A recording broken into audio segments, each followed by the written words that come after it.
लोग आपकी आंखों की खूब तारीफ करते हैं कि आपकी आंखें खूबसूरत हैं। आपने वाकई काजल भी लगा।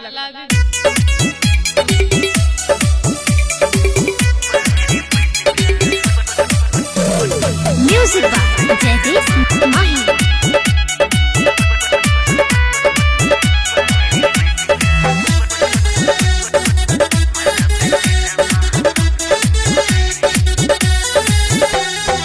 नीली नीली अखियों वाली,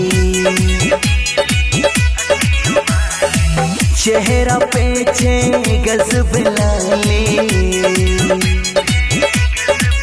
हाँ, नीली नीली अखियों वाली, चेहरा मुस्कुराहट अच्छी लगती, क्या अच्छा मुस्कुराहट अच्छी लगती। मुस्कान में की जादू छे, कतस एले पर बिन का माला बचल महाकुंभ में। कतस एले पर बिन का माला बचल महाकुंभ में।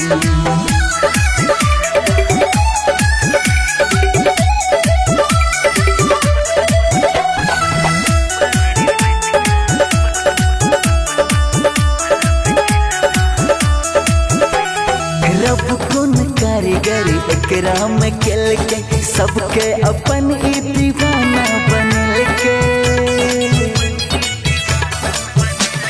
रब कुन कारीगर एकरा में खेल के सबके अपन ही दीवाना बनल के। दुनिया जमाना दीवाना बनल छे, एकरे पाछा सब लगल छे।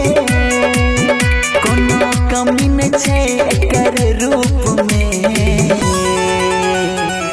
कतस एले पर बिन का माला बेचल महाकुंभ में। कतस एले पर बिन का माला बेचल महाकुंभ में।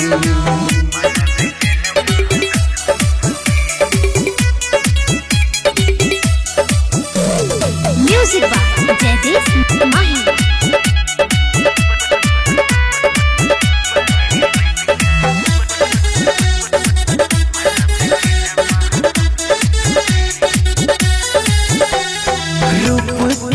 रानी कोनो गुरूर छे, सादगी से अपन भेले मशहूर छे। हाँ, रूप के एक रानी कोनो गुरूर छे, सादगी से अपन भेले मशहूर छे।